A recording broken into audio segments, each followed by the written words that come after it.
बड़ा ही अजीब जंगल है। 2 दिन हो गए हैं आए हुए को। अभी तक कोई रूप सुंदरी के दर्शन नहीं हुए हैं। मेरा मन तो मचल रहा, क्या करूं, कहां जाऊं। बस अब तो मैं किसी सुंदरी को देखे बिना नहीं रह सकता हूं। और कितने घटिया कानून हैं, सब कुछ महाराज को पूछकर करना पड़ता है। मैं तो यहाँ किसी सुंदरी को पटाकर अपनी रानी बनाऊंगा, मजा ही आ जाएगा। कितना बड़ा धूर्त है ये गधा, कैसे मचल रहा है बिना लड़की के। ये तो 1 नंबर का आलसी और मक्कार है, बहुत ही बड़ा मूर्ख है। चलती हूँ महाराज के पास। एक समय की बात है, एक गधा अपनी जंगल को छोड़कर बहुत दूर आ जाता है। तभी घूमते घूमते वो रूप सुंदरी वन नामक जंगल में पहुंच जाता है। अरे वाह, ये जंगल तो पूरा हरा भरा है। इस जंगल में तो अच्छी अच्छी मीठी मट्ठी घास खाने को भी मिलेगी। मैं तो खाली ही उस जंगल में छिपा हुआ था।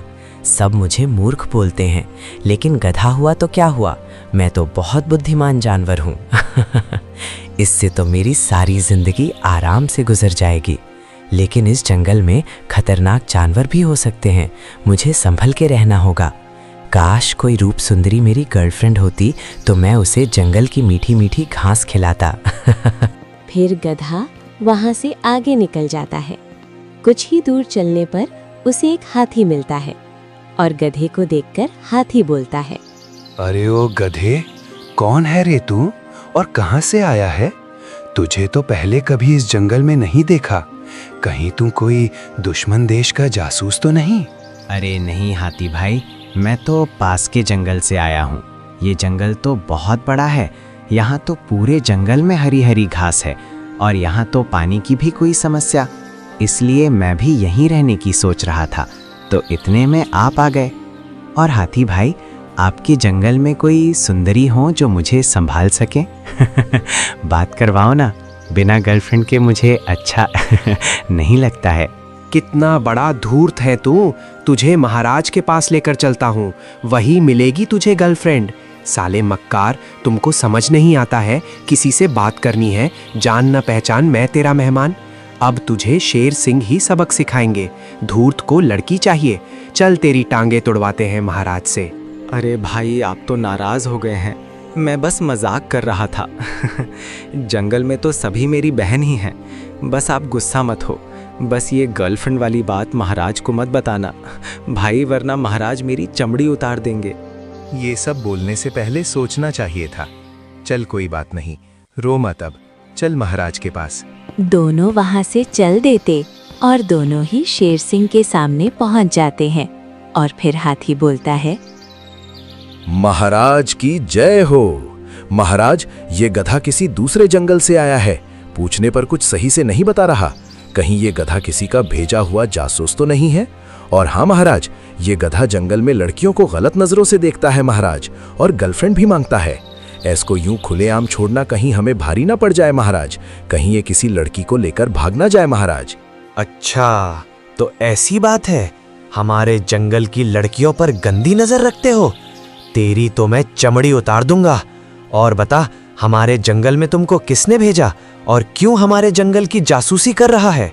सच बोलेगा तो हम छोड़ देंगे, अगर झूठ बोलेगा तो हमेशा के लिए जेल में डाल दिया जाएगा। सोच समझ कर बोलना। क्षमा करूं महाराज, मैं बिना बताए ही आपके जंगल में आ गया। महाराज, मैं दूसरे जंगल से आया हूँ। बहुत भूख और प्यास के कारण मैं सब कुछ भूल गया था, इसलिए हरी हरी मीठी घास देखकर मैं खुद को रोक नहीं पाया था महाराज, और मैंने घास खा ली। और फिर हाथी भाई आप आ गए और मैंने मजाक से थोड़ी बातें हाथी के साथ शेयर कर ली, लेकिन हाथी भाई ने तो सब बातें को बढ़ा चढ़ा कर पेश कर दिया है महाराज।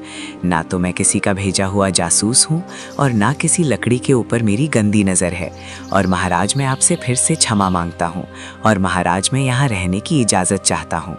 देख गधे, हम तुमको यहाँ रहने की इजाज़त तो दे देंगे, अगर हाथी ने जैसे तेरे बारे में बोला, अगर वैसी ही बात कल को निकलकर सामने में आती है तो समझ जाना तेरा अंजाम क्या होगा और तेरा हाल भी। कोई चालाकी और होशियारी दिखाने की कोशिश भी मत करना, ठीक है? अब तुम जा सकते हो और इस जंगल में रह सकते हो। आपका बहुत धन्यवाद महाराज, जो आपने मुझे इस जंगल में रहने की इजाज़त दे। मैं कभी भी ऐसा कोई काम नहीं करूंगा जिससे महाराज पर कोई संकट आए। आपका बहुत बहुत धन्यवाद महाराज। फिर गधा वहां से चले जाता है और तभी वहां पर लाली लोमड़ी आती और शेर सिंह बोलता है, देखो लाली, मैंने तुमको एक खास काम के लिए बुलाया है। जैसे कि तुम जानती हो, हमारे जंगल में एक गधा आया है। हम नहीं जानते कि वो कौन है। तुमको ये पता लगाना है वो हमारे जंगल में किस मकसद से आया है। कहीं वो किसी दुश्मन का कोई जासूस तो नहीं है। तुमको अपनी चालाकी और होशियारी से ये सब पता लगाना होगा कि उसका उद्देश्य क्या है। ठीक है महाराज, आप बिल्कुल भी चिंता मत करो। मैं उस गधे के बारे में सब कुछ जानकारी निकाल लूंगी। और आप तो मुझे जानते हो महाराज कि मैंने कितनी ही बड़ी समस्या हो, मैंने सब कुछ हल किया है। अगर फिर भी नहीं पता चलता है तो मैं अपना सुंदर रूप का इस्तेमाल करूंगी। उसके बाद फिर लाली लोमड़ी शेर सिंह की आज्ञा के अनुसार जंगल में गधे की खोज में निकल पड़ती है। वो देखती है गधा पेड़ के नीचे बैठा हुआ है। बड़ा ही अजीब जंगल है। 2 दिन हो गए हैं आए हुए को, अभी तक कोई रूप सुंदरी के दर्शन नहीं हुए हैं। मेरा मन तो मचल रहा, क्या करूं, कहां जाऊं। बस अब तो मैं किसी सुंदरी को देखे बिना नहीं रह सकता हूं। और कितने घटिया कानून है, सब कुछ महाराज को पूछकर करना पड़ता है। मैं तो यहाँ किसी सुंदरी को पटाकर अपनी रानी बनाऊंगा, मजा ही आ जाएगा। कितना बड़ा धूर्त है ये गधा, कैसे मचल रहा है बिना लड़की के। ये तो एक नंबर का आलसी और मक्कार है, बहुत ही बड़ा मूर्ख है। चलती हूँ महाराज के पास, सब कुछ बताती हूँ। और फिर लाली लोमड़ी वहां से चली जाती है शेर सिंह की ओर। वहां जाकर बोलती है, प्रणाम महाराज। वो गधा तो सच में बहुत ही मूर्ख है। सारा दिन बस लड़कियों के ख्वाब देखते हैं और जंगल में घूमता रहता है। कभी यहाँ सो गया और कभी वहाँ सो गया, बस यही काम है उस गधे का। वो कोई जासूस नहीं है महाराज। क्यों न महाराज इस गधे को कोई काम दे दिया जाए। बात तो तुम्हारी बिल्कुल सही लाली। ऐसे लड़कियों के पीछे पागल गधे को हमारे जंगल का पहरेदार बना देते हैं, जिससे अगर कोई हलचल होती है तो हमें सूचना मिल जाएगी। इसलिए अब तुम ऐसा करो कि उस गधे को लेकर हमारी सभा में पहुंचो। हम पहाड़ी पर ही मिलेंगे। और फिर लाली लोमड़ी वहां से चली जाती है गधे के पास और वहां जाकर बोलती है, अच्छा हुआ तुम यहीं मिल गए, वरना तुमको इस जंगल में ढूंढना बहुत ही मुश्किल हो जाता था। तुम्हारे लिए शेर सिंह महाराज का एक खास संदेश है। महाराज ने तुमको बुलाया है। ओह सुंदरी, तुम कौन हो? मैंने जैसी सुंदरी इस जंगल में पहले कभी नहीं देखी है। और महाराज ने मुझे क्यों बुलाया है? मैंने तो कोई गलती नहीं की, फिर महाराज ने मुझे क्यों बुलाया है? मुझे डर लग रहा है। मुझे सच सच बताओ, बात क्या है? कहीं महाराज को पता तो नहीं चल गया कि मैं हमेशा सुंदर रूप वाली लड़कियां के बारे में सोचता हूँ? मेरा नाम लाली है और मैं महाराज की खास सेविका हूँ। और तुमको डरने की जरूरत नहीं है। महाराज ने तुमको एक खास काम के लिए याद किया है। ठीक है, अगर ऐसी बात है तो फिर चलो चलते हैं महाराज के पास। फिर दोनों वहां से चल देते हैं शेर सिंह की ओर। दोनों शेर महाराज के पास पहुंच जाते हैं और फिर गधा बोलता है, प्रणाम महाराज, मुझे किस काम के लिए आपने बुलाया है? क्या मुझसे कोई गलती हो गई है महाराज? अरे नहीं नहीं, ऐसी कोई बात नहीं है। दरअसल हमारे जंगल में एक सिपाही की कमी थी, जो पूरे जंगल में घूमकर सब कुछ चेकिंग करे और कोई भी अनजान जानवर आता है तो उनकी खबर हमको कर दे। इसलिए हमने फैसला किया है कि तुमको एक सिपाही के रूप में जंगल में लगा दिया जाए और तू हमारा खुफिया सिपाही बनोगे, जिससे जंगल में कोई तुम पर शक नहीं करेगा और हमारे गुप्त दुश्मनों का भी पता चल जाएगा। ठीक है महाराज, जैसी आपकी इच्छा।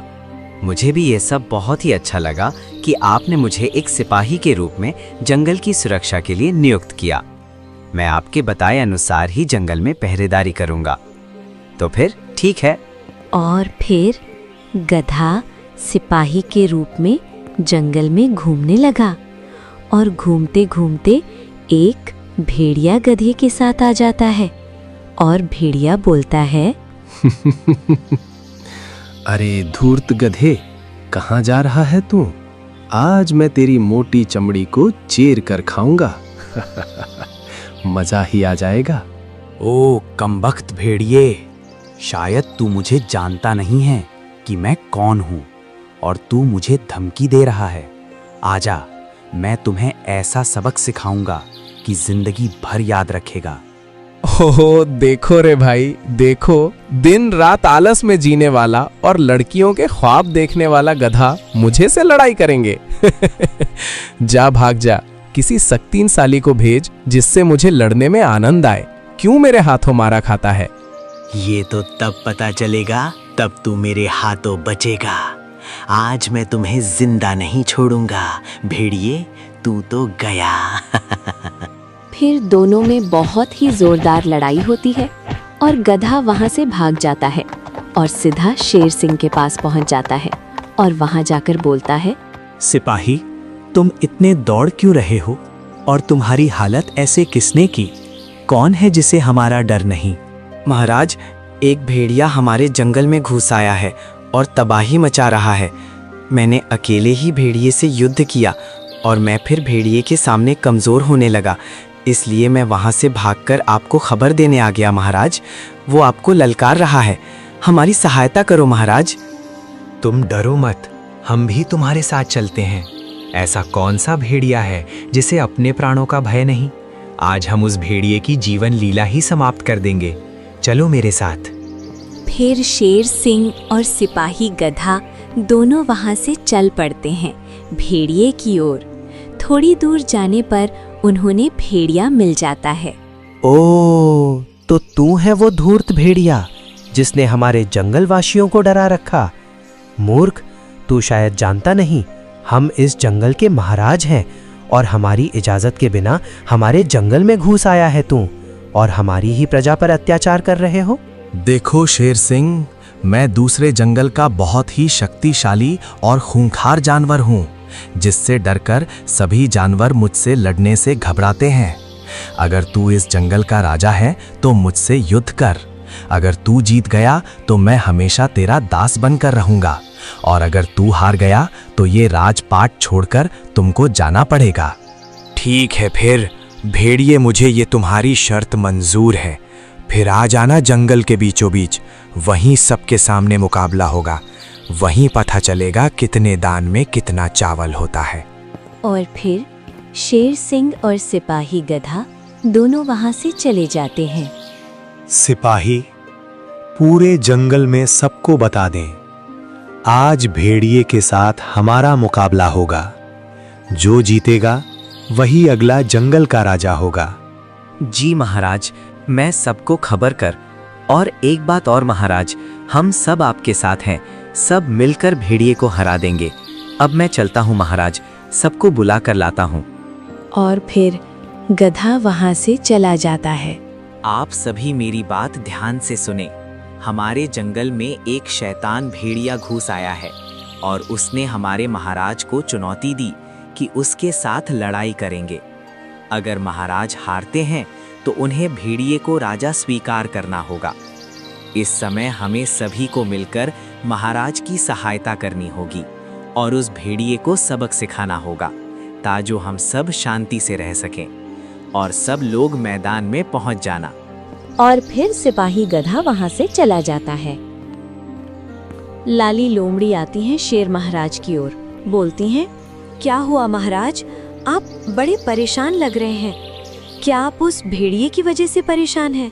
तो आप चिंता मत करो, हम सब मिलकर मुकाबला करेंगे और उस भेड़िए को जंगल से मार भगाएंगे। लाली, मैं यही बात सोचकर परेशान हो रहा था कि अगर मैं किसी कारण से भेड़िए के हाथों हार गया तो सभी जानवरों की जान खतरे में पड़ जाएंगी, क्योंकि वो भेड़िए धोखेबाज हैं। इसलिए हम परेशान थे। तुम सब मेरे साथ हैं, इसलिए अब मुझे डरने की जरूरत नहीं। चलो चलते हैं मुकाबले की तरफ। फिर शेर और लाली लोमड़ी दोनों मुकाबले की ओर जाते हैं, जहाँ पर सभी जानवर पहले से ही मौजूद थे और वहीं खड़ा था भेड़िया। शेर सिंह को देखकर भेड़िया बोलता है, आ गया। तू मुझे तो लगता था कि तू डर के मारे आएगा ही नहीं। ये सुंदर राजकुमारी कौन है जो इतनी सुंदर है? एक बार मुकाबला जीत जाए फिर इस रूप सुंदरी का पूरा रस निचोड़ लूंगा। सुनो जंगलवासियों, ये मुकाबला तय करेगा कि अगला राजा कौन बनेगा। मजा ही आ जाएगा। धूर्त, तू इतना नीच और मक्कार है जो किसी का भी अपमान कर सकता है। आज तू हम सब के हाथों बचेगा नहीं। आज तेरा अंत निश्चित है धूर्त भेड़िए। फिर जैसे ही शेर सिंह ने भेड़िए के ऊपर हमला किया तो उसी समय सिपाही गधा और लाली ने भी भेड़िए के ऊपर हमला कर दिया। सबने मिलकर भेड़िए को बहुत मारा और भेड़िया वहां से भाग गया। लाली और सिपाही गधे, तुमने आज साबित कर दिया है तुम दोनों सच्चे सेवक हो। सो आज मैं तुम दोनों को इनाम दूंगा। सिपाही गधे को आज से प्रधानमंत्री बना दिया जाता है और लाली एसके जंगल के खुफिया जासूस की प्रधान सेनापति होगी, जो हमारी सेना को युद्ध की शिक्षा देंगी। और मैं बहुत खुश हूँ कि आप सबने आज मिलकर हमारा साथ दिया और हम इस मुश्किल समय में आप सबकी रक्षा कर सकें, क्योंकि अकेले भेड़िए को हराना मेरे बस की बात नहीं थी। ये जीत हम सब जंगलवासियों की है। जी महाराज, आपने बिल्कुल सही कहा है। हम सब एक साथ मिलकर किसी भी मुश्किल का सामना करेंगे तो हमारी जीत पक्की है, क्योंकि सबसे बड़ी शक्ति एकता है।